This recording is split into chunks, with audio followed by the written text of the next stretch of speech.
Dear friends, welcome to another video of Fathoming Mind. In today's video, we are going to discuss about the self-mirroring.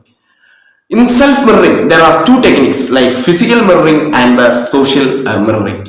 So, what is self-mirroring? In the self-mirroring, we are just trying to understand about our own feelings and emotion. It's an introspective method to get to know about more about ourselves and our situations, our surroundings, our past, our present, and all the things that we want to know about ourselves. And it is mainly by analyzing our own emotion.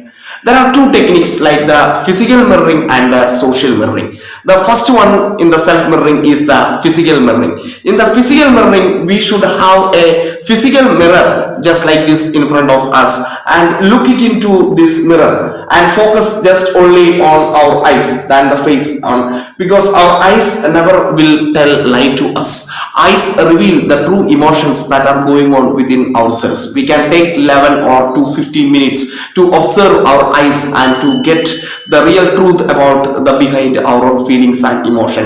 Like that we can understand ourselves. It deepens our self-understanding. It will help us to get to know more about ourselves and we have a better behavior out of this. We can call it as a mirror meditation or mindfulness, mirror mindfulness, etc.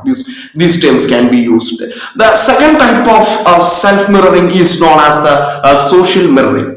In the physical mirroring, we are using a physical mirror like this and examining our emotions. But in the social mirroring, we are looking into the eyes or into the face of another person and analyzing our own personality or our own feelings, how it works. For example, when we are, especially it happens when we are in communication with the other person in social mirroring.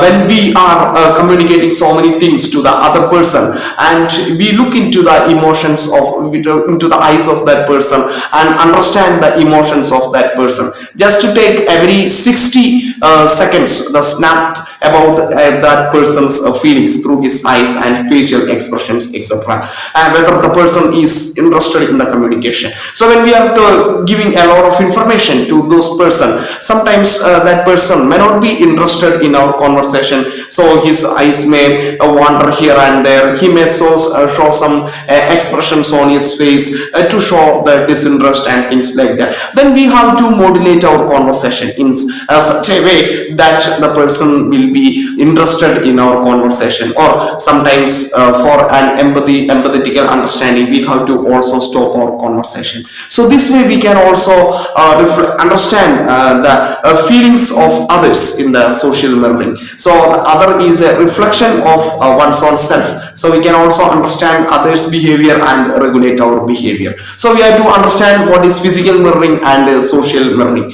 In the physical mirroring, we are understanding our emotions by looking into a mirror, but in the social mirroring, we are understanding the other person's emotions by looking into his own face or his own facial expressions. So this way we can understand more about ourselves. In the physical mirroring, we can improve our intrapersonal relationship. Intrapersonal relationship is with one's own self. So in the physical mirroring, we are looking into a mirror and looking into our eyes through in a mirror and understand our own feelings and emotion, and thereby we are having a self-introspection or a true notice of the feelings that are going on inside our mind. But in the social mirroring, we are looking into the eyes of the other person and modulating our behavior. Like that, in the social mirroring, we are improving our interpersonal relationship. So in the physical mirroring, we are improving our intrapersonal, that is the relationship with oneself,